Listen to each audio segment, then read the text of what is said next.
In this video, I'm going to show you how you can replace the battery in a key fob from a Suzuki Swift.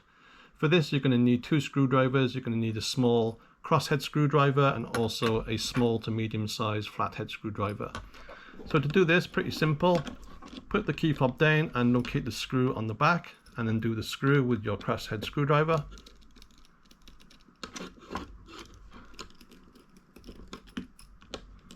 Remove that screw, put it to one side. You can then remove the back, put that to one side. The actual mechanism is inside this unit here. So what you do, turn it round and push on one of the buttons from the back, and the whole thing should just come out like that.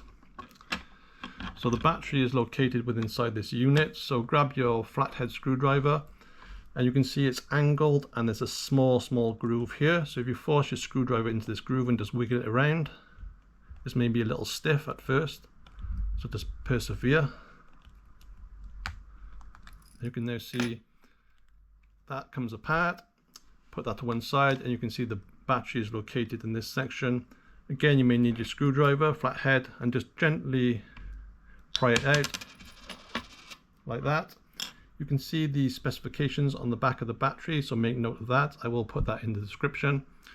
So to put it back together, just do the reverse process. Put the battery back in, make sure it's the right way round.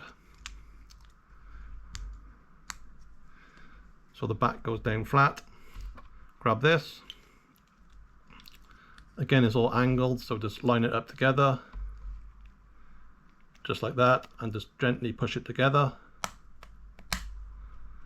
Once you hear it click together, that should be it. Just make sure, double check.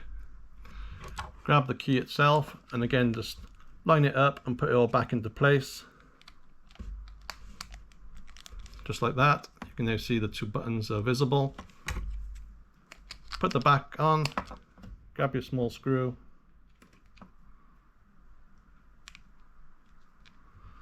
Get your crosshead screwdriver. Do the screw up clockwise, and that's it. That's how you replace the battery in the key fob from a Suzuki Swift. Thanks for watching.